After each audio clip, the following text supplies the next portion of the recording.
ça va, il y a de la lumière en plus encore. Puis je crois même que ça va se découvrir, moi.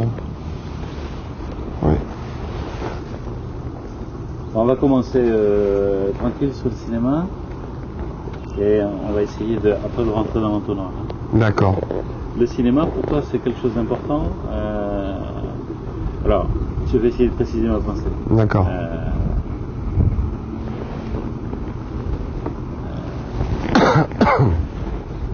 On peut avoir un rapport au cinéma de type le cinéma, c'est ce qui nous sert c'est la machine prophétique de la modernité. Ce qu'on ne comprend pas, on peut le comprendre au cinéma. Ce que les Américains ne sont pas capables de nous dire, ils en font des films. Et d'ailleurs, il n'y a rien dans le cinéma américain qui n'ait pas été traité. Rien. Je suis d'accord. Et en général avant. Le pire est déjà scénarisé avant le vrai. C'est-à-dire que le pire est cinématographique. Ça a permis d'ailleurs à un certain nombre d'intellectuels français, je pense à Bernard Stiegler et à d'autres, de dire que au fond, l'Empire, c'est Hollywood. Oui. C'est pas le Pentagone, mais c'est Hollywood. Le Pentagone, c'est Hollywood. D'ailleurs, Hollywood, d'après Stiegler, a été conçu pour le Pentagone. comme machine de domination. En clair, machine à fabriquer des symboles, des universaux. Oui. Donc il y a cette manière-là de voir.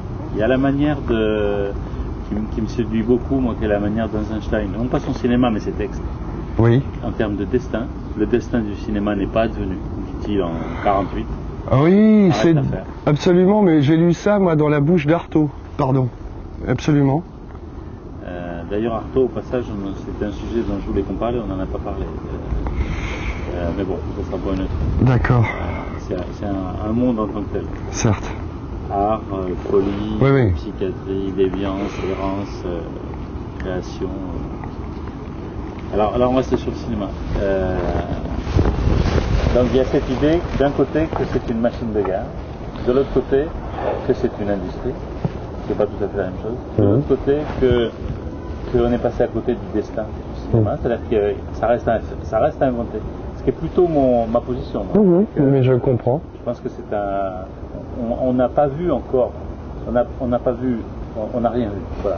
On n'a encore rien vu. On n'a encore rien vu. Donc ça c'est en termes d'idée générale, et puis on a chacun dans la tête des Tarkovsky, qui nous illuminent ou qui nous rongent. Donc voilà, on va commencer par, pour toi, le cinéma c'est important, moyennement important, c'est un divertissement, c'est une mystique, c'est quoi pour toi?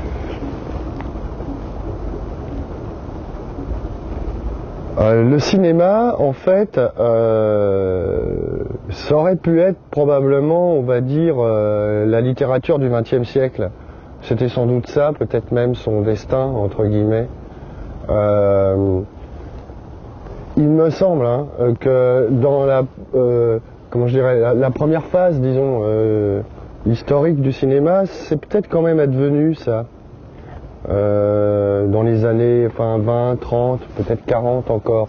Après, encore une fois, on passe dans l'autre monde de l'après-guerre, et peut-être que là, quelque chose, j'allais dire, c'est pas que quelque chose se perd, c'est peut-être simplement que le cinéma, à partir de ce moment-là, a du mal à peut-être à aller jusqu'au bout de son destin. Je vais dire comme le reste de l'humanité, peut-être. Alors ensuite, dans sa genèse particulière, c'est vrai qu'on peut, comme Stiegler par exemple, affirmer que le cinéma en fait a été fondé quasiment, j'allais dire, dans la continuité du rêve impérial américain. Mais j'en suis pas si sûr en fait. Comme toujours, il me semble qu'en Amérique, les choses se font aussi, comment dire, dans une forme d'innocence. J'ai bien dit une forme, j'ai pas dit dans l'innocence, mais une forme d'innocence. C'est-à-dire que dans un premier temps, l'histoire d'Hollywood, c'est vrai, c'est quoi? C'est l'histoire de mecs qui avaient fait les Nickelodeon, au tournant du XXe siècle, qui étaient souvent des juifs new-yorkais ou des gens, disons, de ce type de milieu, et qui soudainement se rendent compte que tiens, en Californie il fait beau tout le temps, que les filles sont jolies, j'allais dire, qu'on les trouve sur la plage, qu'on va faire le casting à 3h de l'après-midi en fumant un cigare. Et je crois que ça s'est fait un peu comme ça. Il n'y a pas eu, je pense pas, quand on regarde même les tout premiers films en noir et blanc des années 10, et même jusqu'à Griffith, il y a, oui, j'allais dire une forme de naïveté en fait. C'est-à-dire, c'est à l'époque, c'est une sorte de, oui, c'est la continuité des jeux d'ombre et de lumière, etc. Après, on commence à inventer une grammaire avec Griffith aux États-Unis, par exemple, ou Eisenstein en Russie, enfin en Union soviétique à l'époque. Et là, effectivement, le cinéma, on va dire, devient autre chose. Il devient une machine de guerre, mais il n'y a pas que les Américains qui s'en sont servis comme tels. Très vite, la puissance évocatrice du cinéma est apparue comme,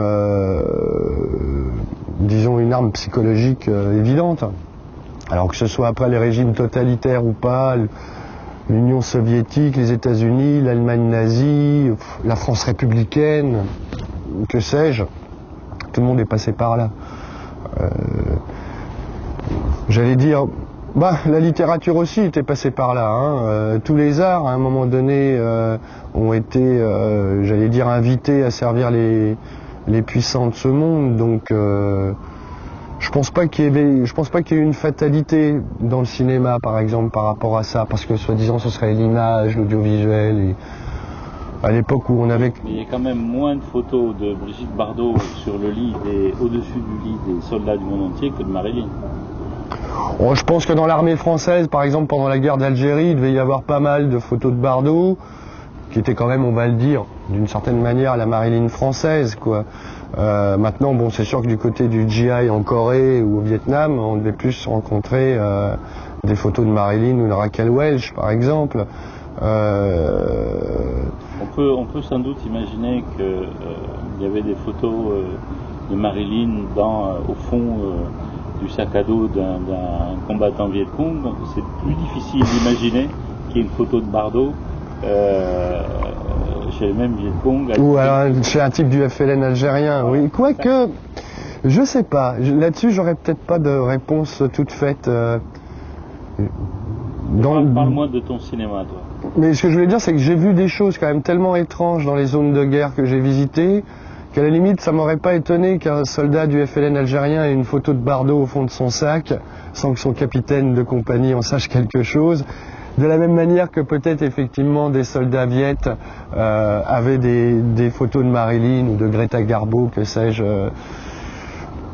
Maintenant, moi, mon rapport avec le cinéma, je crois que c'est un rapport assez, enfin, j'oserais dire banal de quelqu'un qui est né, enfin, dans les années 60, quoi. Par exemple, mon premier souvenir de cinéma, c'est un souvenir de Brigitte Bardot. Le premier film que j'ai vu au cinéma, donc dans une salle, hein, je m'en rappelle très bien, ma mère nous avait emmenés, ma sœur et moi. Alors, ça doit dater de 64 ou 65, il suffira de regarder la date du film. C'était, mon Dieu, un nanar invraisemblable qui s'appelait Babette s'en va en guerre.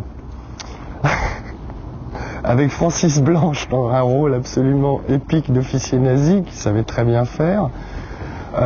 Et ce qu'il y a d'étrange, c'est que ce film, j'en ai pas vraiment un souvenir, sauf de une ou deux séquences, qui sont en fait des séquences, j'allais dire, entre guillemets, films de guerre. C'est deux ou trois commandos aéroportés britanniques, je sais pas trop ce qui se passe dans le film, je me souviens pas. Et je sais que cette image m'a marqué parce que c'était évidemment lié à l'histoire de mon père. Sinon, le film a été complètement oblitéré.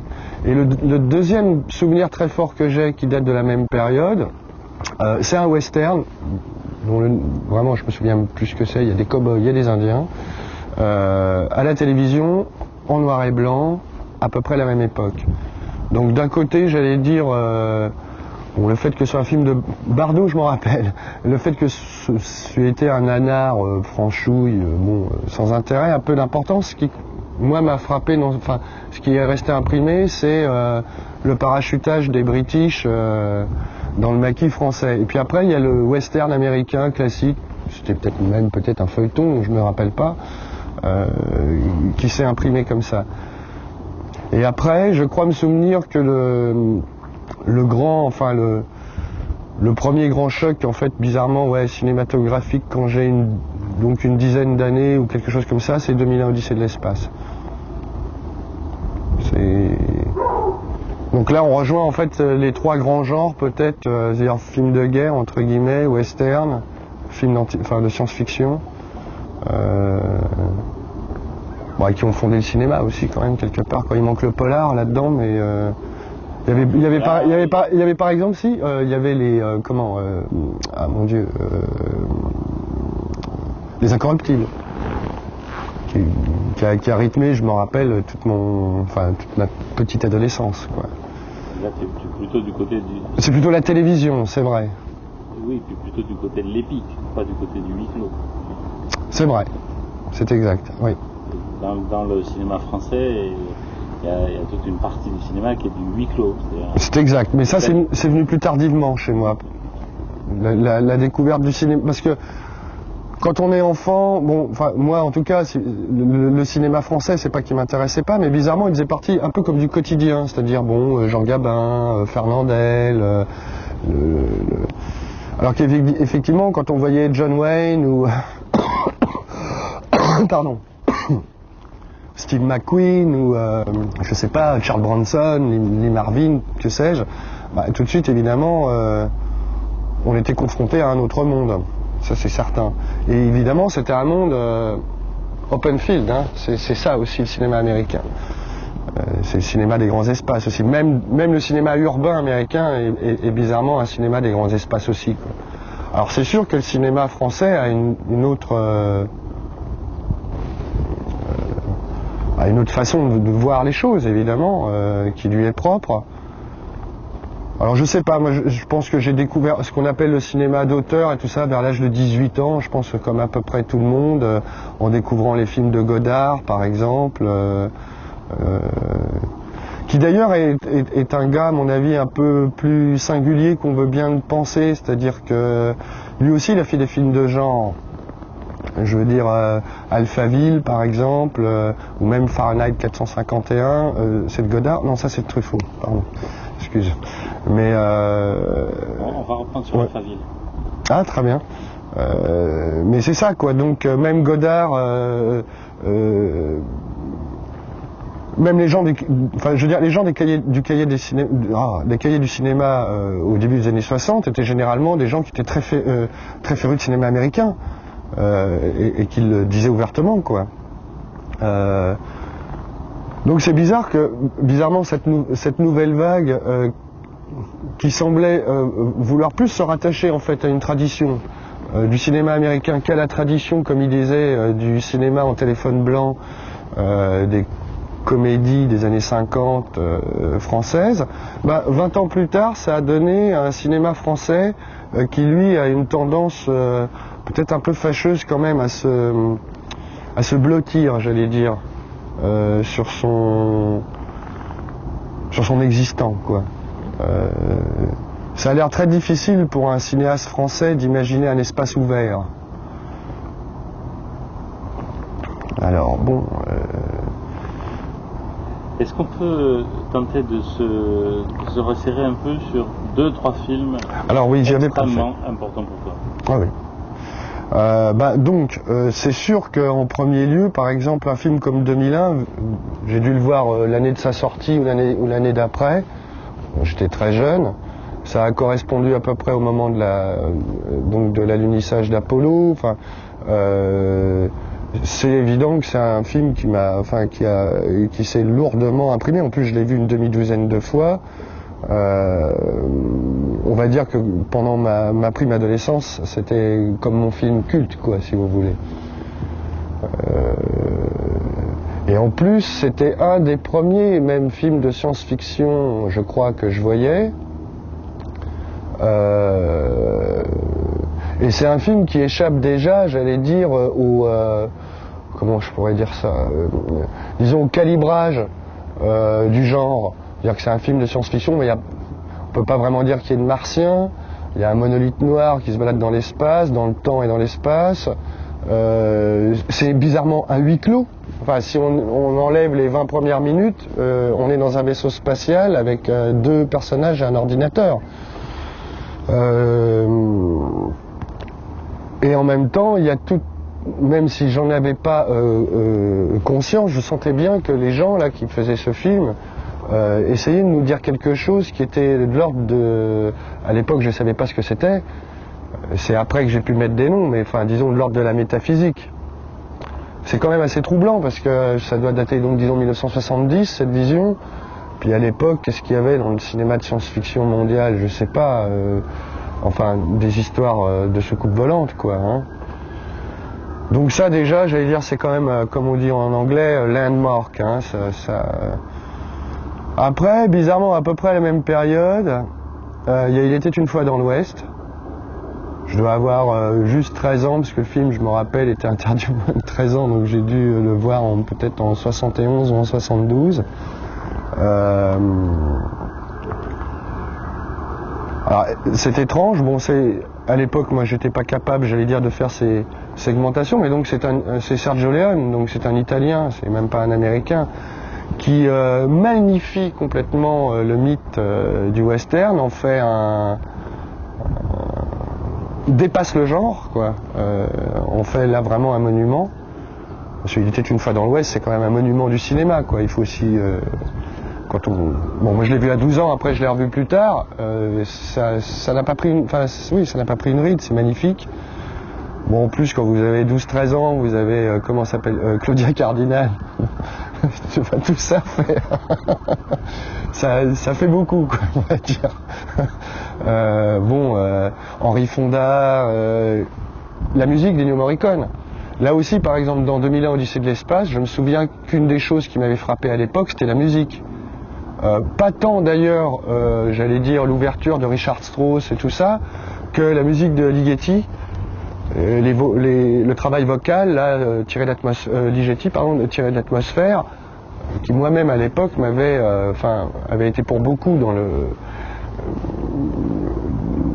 dans l'immersion même, j'allais dire, que j'avais ressenti, quoi, à l'intérieur du film. Et je pense que la musique de Morricone pour le western, pour Il était une fois dans l'Ouest, a eu une importance aussi radicale. Je me rappelle que tout de suite après avoir vu le film, qu'est-ce que j'ai fait? J'ai été acheter petit 45 tours de la musique du film. C'est un souvenir que j'ai. Je devais être, oui, en 6e ou en 5e. Et à la même époque, ou presque, j'allais dire un peu par accident, grâce à Jean-Bernard Pouy du lycée Romain Rolland, là j'ai peut-être, je sais pas, 14 ou 15 ans, quelque chose comme ça, je vois Andrei Rublev. Et du coup, je crois la même année, Solaris de Tarkovsky sort. Et donc je vais le voir, et là, bon, bah, c'est pareil, donc entre l'âge, disons, de 10 et 15 ans, on va dire que c'est ces trois films-là, je pense, qui se sont imposés, quoi, définitivement. Il y a aussi un film, j'y pensais hier, dont malheureusement j'ai oublié le nom de l'auteur, je crois que c'est un Tchèque, et malheureusement il ne me revient pas, le nom de l'auteur, ça me revient pas du tout. C'est un film qui s'appelle La Clepsydre, qui est un film absolument sublime, film fantastique, magnifique. Enfin, je l'ai vu pareil, ça doit dater du milieu des années 70, quelque chose comme ça. Impossible de me souvenir du nom de l'auteur, c'est trop vieux là maintenant. C'est un film magnifique qui m'a aussi beaucoup marqué. Un film étrange, qui se passerait dans une sorte de huis clos, mais là aussi on sent que le fantastique ronge le dispositif, c'est-à-dire qu'on ne sait pas trop pourquoi, quelqu'un arrive dans une grande maison, et en fait il va faire un voyage dans le temps, dans sa propre temporalité. C'est pas proustien, c'est-à-dire que c'est pas statique, j'allais dire, c'est que soudainement il se retrouve dans les fantasmes, dans les rêves de sa propre enfance, et ça devient un vrai monde. C'est vraiment magnifique. Je dirais que ces 3 ou 4 films-là, c'est un peu les films fondateurs qui après ont fait que j'allais dire, qui m'ont servi un peu de crible au départ, quoi. C'est autour de ce genre de choses qu'après s'orientent mes goûts, je pense aussi, quoi. Tu as parlé de Andrei Roublev. Ouais. Tu peux en parler un peu davantage? Je suis un mauvais critique de cinéma.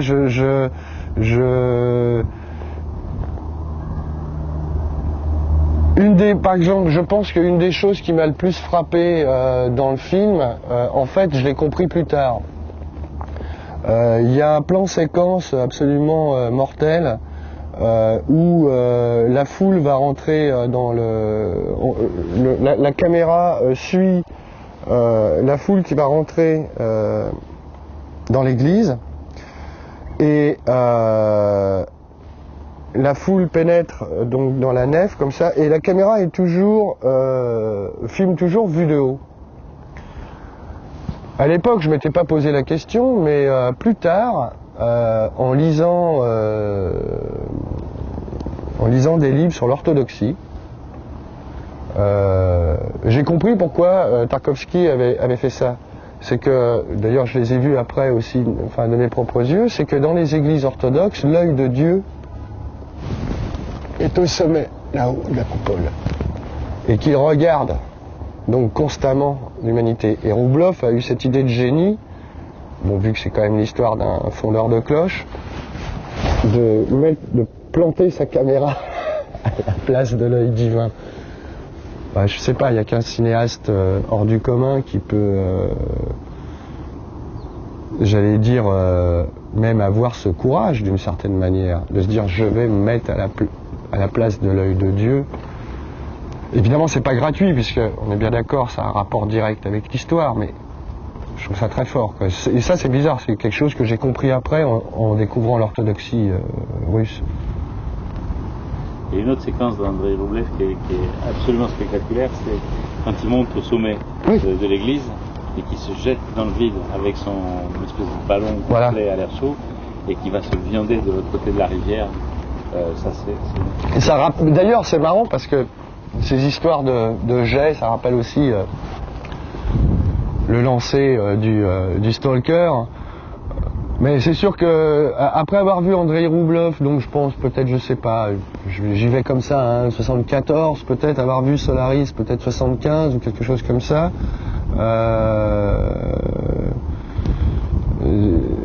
Un type comme après Stalker, si mes souvenirs sont exacts, ça doit dater du début des années 80. 76. Ah bon? Ah, c'est si vieux que ça, Seigneur? 76 ou 79. Ah, ok. D'accord, ah, peut-être plutôt 79 alors. Oui, ce sont des films qui... en plus, c'est étrange, mais qui étaient pas d'un avant-garde... j'aime pas le mot maintenant, avant-gardisme, mais disons d'un... ils étaient vraiment à la pointe... mais c'est pas d'une modernité comme ça ostentatoire. Moi, je me souviens par exemple d'une séquence dans Solaris qui m'a vraiment marqué. Ils sont dans la voiture, donc ils sont pas encore sur la planète. Ça se passe ou alors peut-être que c'est un souvenir, je me souviens plus. La version russe, ça fait 25 ans que je l'ai pas vue, à 30 maintenant. Mais je me souviens. C'est très simple, la caméra est installée sur la banquette arrière, il y a les deux personnages qui discutent et on passe dans une série de tunnels et bizarrement donc on passe, j'allais dire, d'univers couleur sodium autoroute à une sorte de noir et blanc, j'allais dire soviétique, et je sais pas pourquoi, c'est un long plan, un assez long plan séquence, enfin en tout cas le souvenir que j'en ai, et qui m'a beaucoup marqué. Et pourtant, c'est jamais rien d'autre qu'un plan fixe de deux personnes qui se parlent dans une voiture. On change de sujet. Oui. Est-ce que tu pourrais me parler du film que Kubrick n'a pas fait? Il n'a pas eu le temps de faire. Ah. Et est-ce que ce film qu'il n'a pas fait, est-ce que ce film te manque? En clair, est-ce que dans l'histoire du cinéma, des films qui n'ont pas été faits, est-ce que ce film-là te manque? Bon, quand un film n'a pas été fait par quelqu'un comme Kubrick, et je veux dire, et qu'on le sait, c'est probable, je vais pas dire que c'est un manque quotidien comme ça et tout, mais quand on y pense, on se dit quand même dommage. Quoi, c'est ça. Ouais. Bon, maintenant, peut-être que... Pardon. Un film que n'aurait pas tourné Philippe Clay, par exemple, ça peut peut-être me poser de problème. Mais... oui, en plus, son projet a été reporté, donc, et en lieu et place, il a fait Eyes Wide Shut, qui n'est pas un mauvais film. C'est difficile pour Kubrick quand même de faire un mauvais film, mais moi, un film qui bizarrement m'a pas beaucoup touché, je dois dire. Évidemment, Kidman est sublime, même Tom Cruise est étonnant. Bon, Kubrick est un très grand cinéaste. Comment s'appelle-t-il, Sidney, le réalisateur qui joue le rôle du type qui organise la partie, c'est Sidney Pollack ou Sidney Lumet, je me souviens plus non plus, excusez-moi. Magnifiquement dirigé, enfin bon. Mais bon, je sais pas, j'ai eu l'impression de voir un espèce de film sur la nouvelle bourgeoisie américaine. Honnêtement, ça m'intéressait assez peu, quoi. Bon, il est parti trop tôt, il est parti, donc on pourra pas savoir ce qu'aurait donné, concrètement, visuellement, ce qu'il aurait fait s'il n'avait pas fait Eyes Wide Shut, mais bon, voilà quoi. Oui, c'est pas un manque, c'est plus un regret, quoi. C'est de se dire, tiens, bon, pour des raisons diverses ou variées, il est peut-être pas allé au bout complètement, peut-être de son grand œuvre, quoi. Toi, ton rapport au cinéma, c'est quoi? Tu peux avoir deux types de rapports. Tu peux écrire en voyant les scènes, ou tu peux te demander ce que donneront tes scènes au cinéma. Et la question se pose en ce moment. Oui, mais c'est étrange. Moi, en fait, c'est pas par rapport au cinéma, c'est par rapport à ce que je fais. Une fois que c'est fait, j'arrive plus à pouvoir considérer encore j'allais dire un investissement d'ordre émotionnel. Par exemple, réellement, hein, au risque de choquer peut-être même ceux qui vont les faire ou qui les font, à partir du moment où un scénariste ou un réalisateur, ou un producteur a acheté les droits du film, je considère avoir, moi, le droit de me taire. C'est-à-dire que bon, oui, d'accord, c'est une interprétation de mon livre, c'est son interprétation et il a payé pour la faire. Bon, je l'ai pas fait pour La Sirène Rouge, je le ferai pas pour le film de Mathieu Kassovitz, pour l'adaptation de Babylon Babies, je le ferai pas pour une éventuelle autre adaptation. Je sais pas comment expliquer ça, il y a soudainement une forme de mise à distance qui se fait. Puis surtout, il y a le fait que, ou alors je fais moi-même mon adaptation, j'allais dire, scénaristique au moins par exemple, voire même je vais jusqu'à vouloir faire moi-même mon propre film à partir d'un de mes livres, soit le livre existe en tant que tel, il a son autonomie, puis éventuellement il y a un film qui est fait à partir d'eux, qui vaut ce qu'il vaut, enfin bref, quoi, c'est... J'ai été, à une époque, j'ai fait 6 mois, en fait, quasiment en auditeur libre à Sancier, quand j'avais quitté Jussieu, en fait, dans les cours de cinéma. J'ai failli... j'ai été très attiré quand je faisais de la musique, déjà un peu par le cinéma. C'était quelque chose qui... Et puis, je me suis rendu compte que déjà faire un groupe de rock à 4, c'est difficile, alors monter une équipe de cinéma à 50, c'est pas la peine.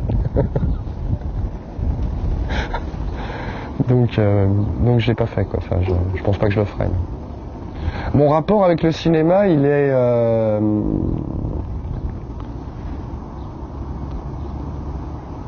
comment dire, moi je crois qu'il est très naturel, quoi. C'est-à-dire je suis bizarrement assez bon public. Bon, par exemple là j'ai parlé de 2001, de Tarkovsky ou de Sergio Leone, mais étrangement, j'aurais pu parler de Louis de Funès, que je considère comme un authentique génie, je le dis très clairement, quoi. Un génie comique français. sans doute peut-être même le dernier.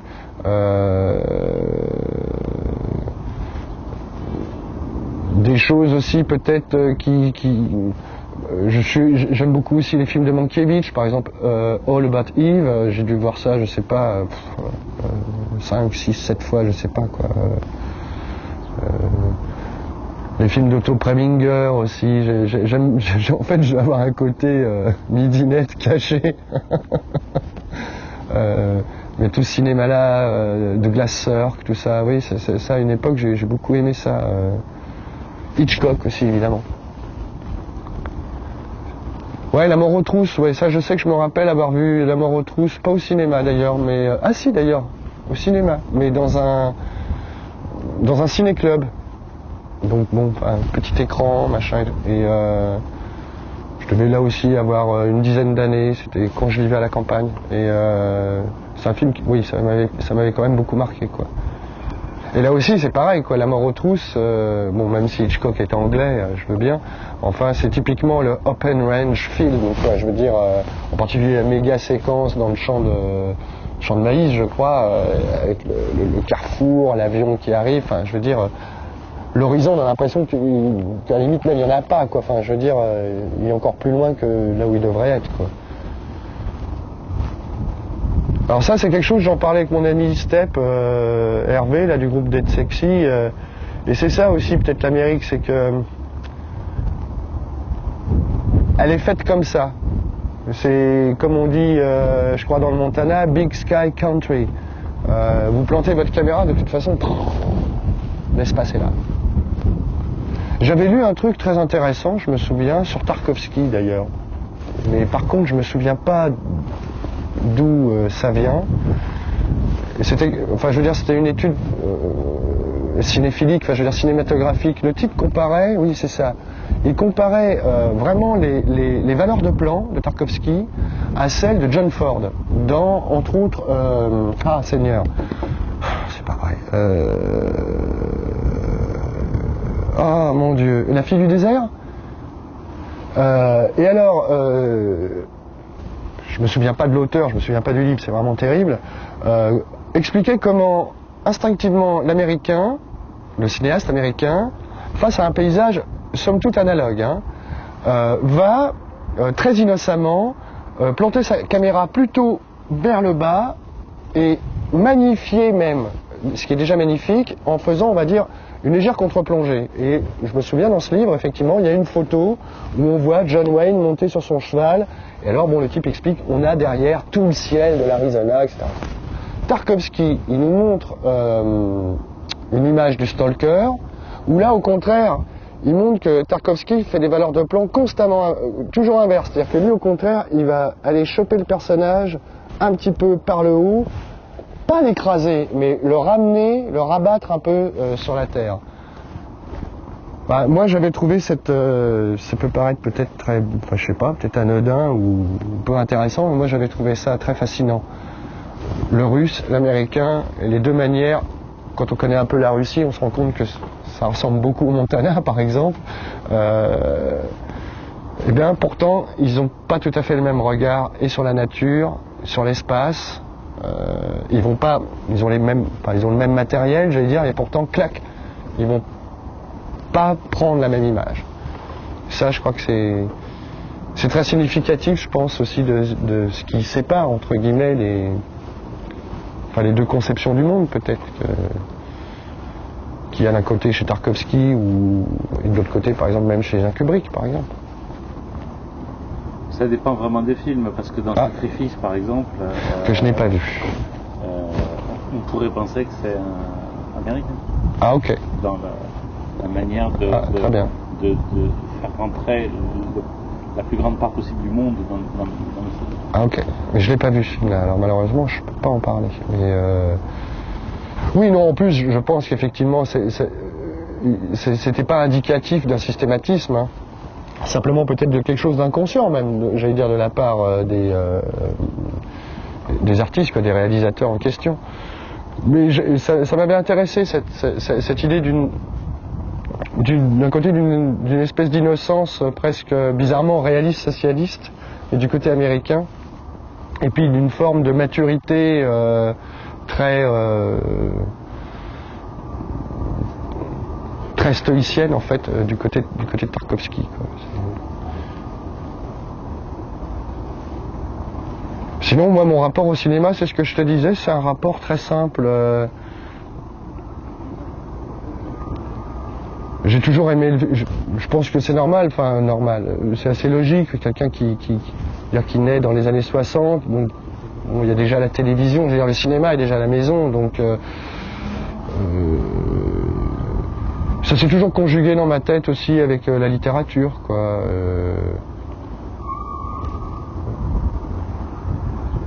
Ouais, c'est ça, oui. Je sais pas, moi, L'île au trésor, Peter Pan. Ouais, t'es bon public. Oui, réellement, c'est vrai. T'es pas un ciné-fétichiste. Non, pas du tout. Tu te balades pas dans la vie avec des séquences de films que tu peux répéter par cœur. Non, pas du tout. Comme les adorateurs de Tonton Flingueur, qui sont capables d'imiter au quart de seconde près le bruit des balles. Oui, tout. Ça, je sais le faire. Non, je suis pas, comme tu dis, un ciné-fétichiste. Ça m'empêche pas d'avoir, entre guillemets, je pourrais presque dire mes petits fétiches à moi, mais non, je suis juste quelqu'un qui aime ça, en fait, si tu veux. Oui, les Tontons Flingueurs fait aussi partie un peu de mon, j'allais dire, de mon patrimoine, d'une certaine manière. Là-dessus, il n'y a pas de problème. Oui, les films d'Audiard m'ont beaucoup plu quand j'étais adolescent. Mais effectivement, en même temps, je m'intéresse au cinéma, mais en tant que tel, quoi. Mais j'ai pas envie, quand je regarde un film, je sais pas, d'avoir un regard analytique. C'est comme d'ailleurs quand je lis un livre, il faut que, comme on dit ici, il faut qu'il me pogne, quoi. Hein, il faut quand même qu'il se passe quelque chose là, de l'ordre de l'immédiat, j'allais dire, bizarrement. Tu disais tout à l'heure que, en gros, pour aller vite, tu te contrefous de ce que va faire Kazovitz avec Babylone le Livre, mais tu n'avais pas l'air, dans le cadre des opérations, de trouver complètement anodine la version de Matrix. Ah oui, mais Matrix, c'est pas de moi.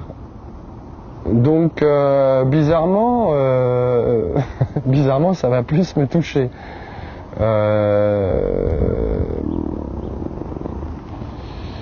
Disons que ce qui m'a semblé problématique, par exemple, à partir d'une certaine époque dans le cinéma, entre autres de science-fiction américain, et Matrix en est un bon exemple, c'est l'absence totale de référence, j'oserais dire l'absence totale de tribut rendue à ceux quand même qui sont pour quelque chose dans l'invention de ce monde. C'est-à-dire que ce soit William Gibson au moins, quand même, pour le nom, Philip K. Dick, j'allais dire pour l'univers, entre guillemets.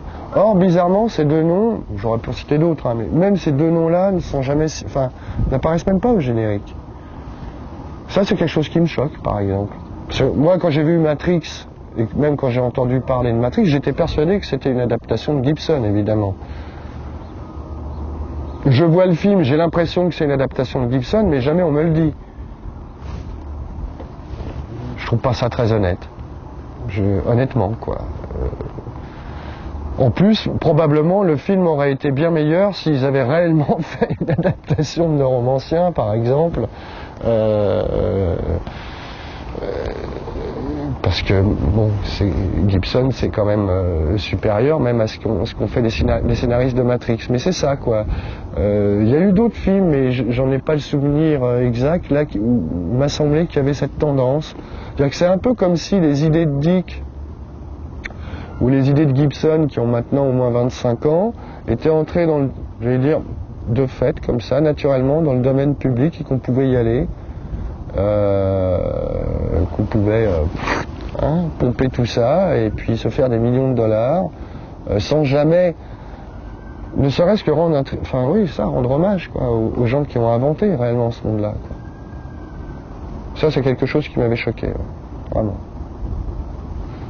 Et c'est quelque chose qui démontre aussi qu'on a changé d'époque. Par exemple, 2001 Odyssée de l'espace, qu'est-ce qui se passe? Pendant presque une dizaine d'années, Arthur C. Clarke et Stanley Kubrick vont travailler ensemble. Ils vont bosser tous les jours ensemble sur le film, le scénario, etc., etc., etc. C'est tiré d'une micro-nouvelle de 25 pages d'Arthur C. Clarke au départ. Donc, je veux dire, Kubrick aurait tout à fait pu faire la même... Enfin, hein, on est d'accord, pu agir exactement de la même manière que les types de Matrix. Puisqu'en plus, même, j'allais dire, le gros du film 2001, c'est même pas le petit bout de la nouvelle de Clarke. Donc, il aurait pu être très libre à ce niveau-là, Kubrick, de faire ce qu'il voulait. Bon, bah, il achète les droits de la nouvelle, il travaille avec Clarke pendant une demi-douzaine d'années, et il fait 2001 Odyssée de l'espace. Bon, 30 ans plus tard, là, j'arrondis, qu'est-ce qui se passe? Ben, il y a des gens qui disent, ouais, bon, ben, là, en ce moment, cyberpunk, cyberspace, hein, donc on y va. Et, yeah. Pas un mot sur ceux qui ont inventé les notions de cyberspace, les notions de Matrix, d'univers totalement, enfin, neuro-immersif, je dirais, etc. Non, c'est pas normal. En plus, ça leur a coûté 2 cents, hein, c'est-à-dire écrire les deux noms au générique. Et même ça, non. À la limite, c'est comme si... C'est même pas comme s'ils n'avaient pas voulu le faire, c'est plutôt comme si ils n'y avaient pas pensé. Dans Théâtre des opérations, tu cites, pour t'en étonner, le fait que quand les stratèges américains militaires se réunissent pour envisager des scénarios Guerre des étoiles, ils invitent à la table de débriefing des auteurs de science-fiction. Ah, complètement. Et tu dis quand même, on ne saurait pas faire la même chose en Europe. Non, en gros. C'est exact. Mais c'est ça l'Amérique, précisément. C'est que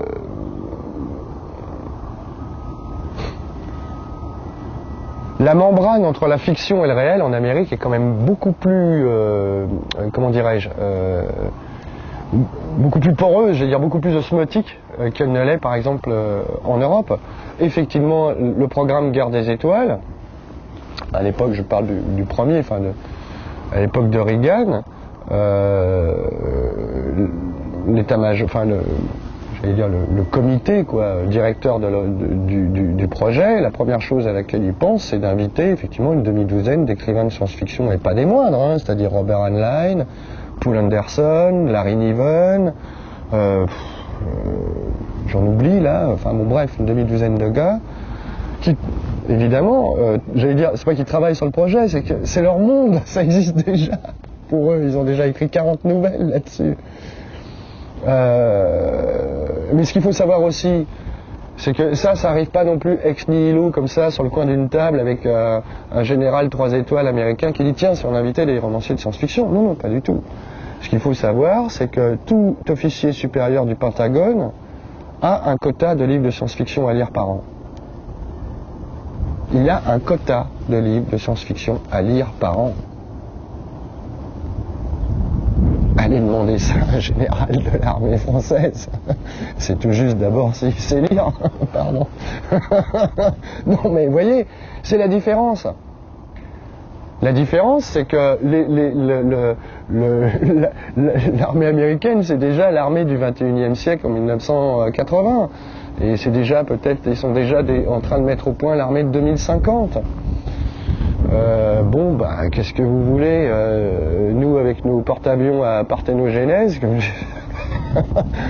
qui perdent leur hélice en Méditerranée, sûrement à cause de la force des vagues, voilà, quoi. Dites, essayez de dire à un général français, dont la tradition, j'allais dire, remonte à 1940, qu'il faudrait qu'il lise de la science-fiction. Qu'est-ce qu'il va vous dire? Dites-moi, jeune homme, on n'est pas en Amérique ici, hein? Ah voilà. Bah non, effectivement, vous n'êtes pas en Amérique. Et vous irez pas sur Mars. Parce que ça a l'air de vouloir dire que le travail d'invention du récit est simplement une manière d'inventer l'avenir. Et que donc l'invention du récit, la production de récits, c'est-à-dire la production d'improbables, d'imaginaires, qui par ailleurs s'appuie sur des corpus scientifiques sérieux. Oui, tout à fait. Bien sûr. Ils inventent beaucoup de choses, mais en fait ils font du réagencement. C'est exact, souvent. Ils font de la compilation oui. et ils mettent là-dedans de la dimension du récit. C'est ça. Du récit. Oui, tout à fait. Et il y a toujours quelqu'un qui aime quelqu'un qui aime quelqu'un. Éventuellement, oui, c'est vrai. Toujours une vieille histoire d'amour, d'amitié, de trahison, oui. De trahison, oui. Enfin bon, il y a quand même Bien sûr, des ferments classiques, oui, universaux, oui. Qui ne vont pas beaucoup en s'en priver, d'ailleurs. Certes. Donc d'un côté, ça va chercher dans la librairie scientifique, et de l'autre côté, ça alimente la librairie politique. Ouais, très bien vu ça. Absolument. Pardon. Complètement. Mais nous, en France, on sait quand même faire des grandes choses, par exemple. Mais je ne nie pas ça. Les présidents de la République invitent des artistes, des philosophes à déjeuner. Voilà. C'est ça. C'est-à-dire que, à une époque, les présidents invitaient les éboueurs à déjeuner, je m'en rappelle. Et maintenant, on va inviter les philosophes. C'est-à-dire qu'on tombe de plus en plus bas. Maintenant, effectivement, un président américain risque plus, oui, c'est comme je te disais, un Reagan, même si effectivement, là, en Europe, il suffisait de lire de jeter un coup d'œil sur les caricatures de Plantu du Monde, etc. On avait bien tous compris que Reagan était forcément un imbécile. Forcément. Déjà américain, en plus républicain, et dire, c'était forcément un idiot. Et en plus, ancien acteur, vous imaginez, c'est pas comme un ancien type qui avait porté la francisque, ça, madame. Donc, voilà, donc c'était un idiot. Il a juste remis en route l'Amérique, et 25 ans plus tard, c'est la seule superpuissance du monde. À part ça, c'était un idiot. Et puis à part ça, effectivement, au lieu d'inviter des philosophes à la Michel Onfray ou d'autres à déjeuner, il invitait des Robert Heinlein ou des Poul Anderson, qui étaient effectivement de vieux écrivains de science-fiction réactionnaires, et qui, en l'espace de 6 mois, lui ont montré que c'était possible, effectivement, de faire basculer l'armée américaine dans le 21e siècle. Même si, entre guillemets, le bouclier des étoiles, le programme bouclier guerre des étoiles n'a pas vu le jour, il y a eu tout un tas de programmes annexes qui ont abouti à des à des technologies très précises dont l'armée ou même maintenant les industries civiles américaines se servent outre mesure, quoi. Donc là aussi c'est toujours pareil, c'est est-ce qu'on vit dans le réel ou est-ce qu'on vit dans le fantasme? Bizarrement, comme je te disais, le renversement, c'est que le pays du simulacre, c'est aussi le pays de l'hyper-réel. Et puis le pays, soi-disant, de la réalité, eh ben, ça devient de plus en plus le pays de l'illusion. Moi, personnellement, je le souhaitais pas. Donc, je souhaite pas. Enfin, je veux dire, ça me met pas spécialement dans un état de jubilation avancé, hein. Mais je suis bien obligé de le constater, quoi. Et c'est un vieux trope aussi. Je veux dire, l'armée française, il y a une histoire à faire. J'allais dire précisément depuis que l'armée française est une armée de conscription nationale républicaine, on a vu à quel désastre ça l'a amené. Régulièrement, hein. 14-18, ça n'a pas non plus été. C'est pas parce qu'on l'a gagné entre guillemets cette guerre que ça a été forcément très brillant. 40, nos guerres de décolonisation toutes perdues, notre incapacité à intervenir en Europe à nos portes pour arrêter un génocide. Vaudrait même mieux à la limite ranger directement tout ça. Honnêtement, je suis pas pacifiste, mais là, dans ce cas-là, on se dit franchement, donnez-leur des voitures en plastique, quoi, qui fassent mumuse sur un circuit avec 2-3 chars. Ce sera pareil.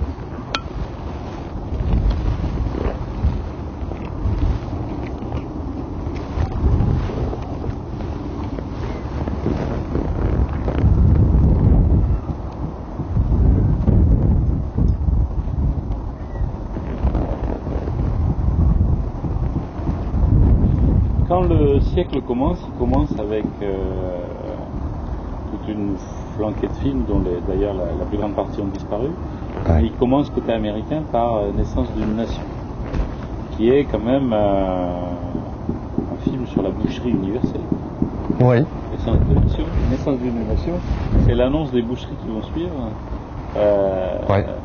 D'ailleurs, Puis celle qui venait juste d'arriver, parce que je crois que le film date de 21, donc ouais, c'est ça. Ouais. non, il sort avant. Ah, il sort avant, Il pardon. sort en 14.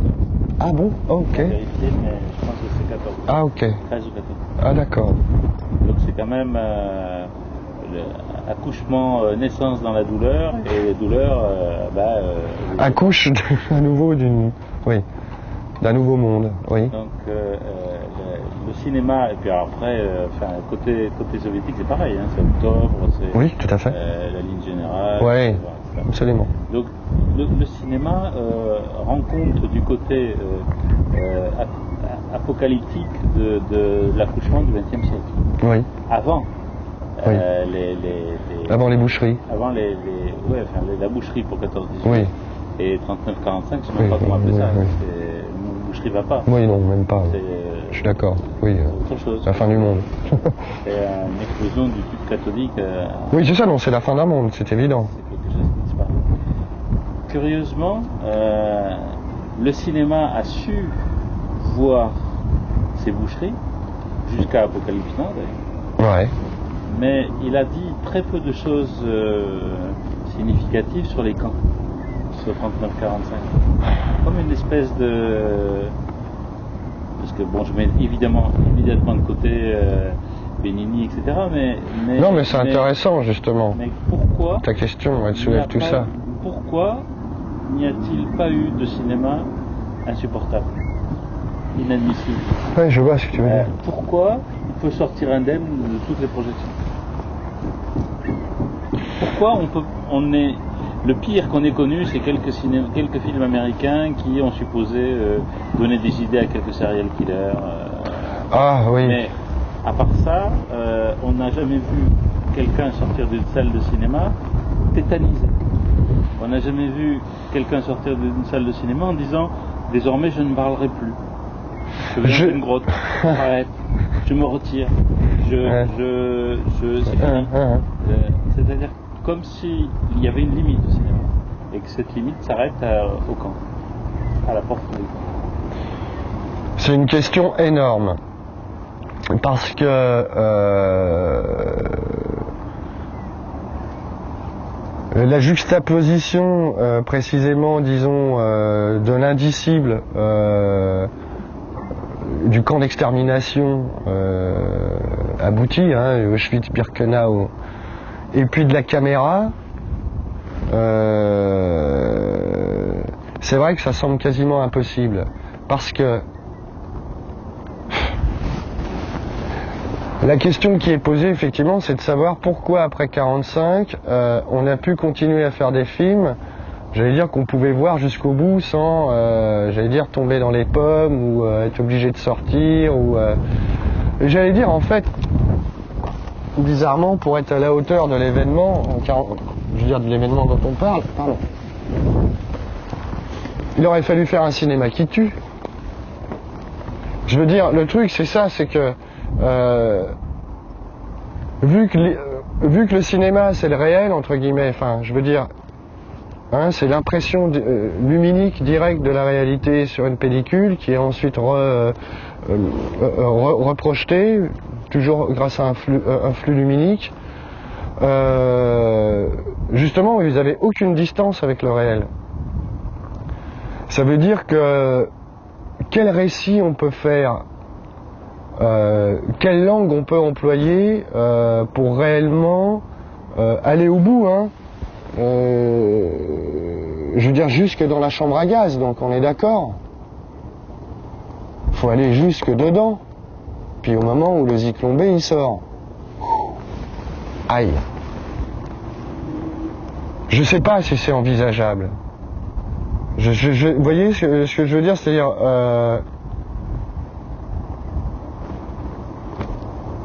oui, effectivement, la caméra, elle s'arrête à la porte du camp. Pourtant, bon, il y en a qui sont entrés, hein, je veux dire, on le sait, mais j'allais dire, elles sont entrées après d'une certaine manière, quoi. Par exemple, pour les camps d'extermination à Chambre à gaz, il y avait, enfin, les SS n'étaient plus là quand l'armée rouge est arrivée, ils avaient tous fui, donc bon, enfin, très compliqué. Moi, je sais pas, les quelques films que j'ai vus qui traitent du sujet, que ce soit la liste de Schindler, par exemple, bon, évidemment, Shoah de Lanzmann, ou pardon, Nuit et brouillard que j'avais vu quand j'étais môme, par exemple, ou je me souviens plus, ce film russe, je crois, qui se passe dans un camp de concentration aussi, le nom m'échappe, dans un camp de concentration de femmes, je crois.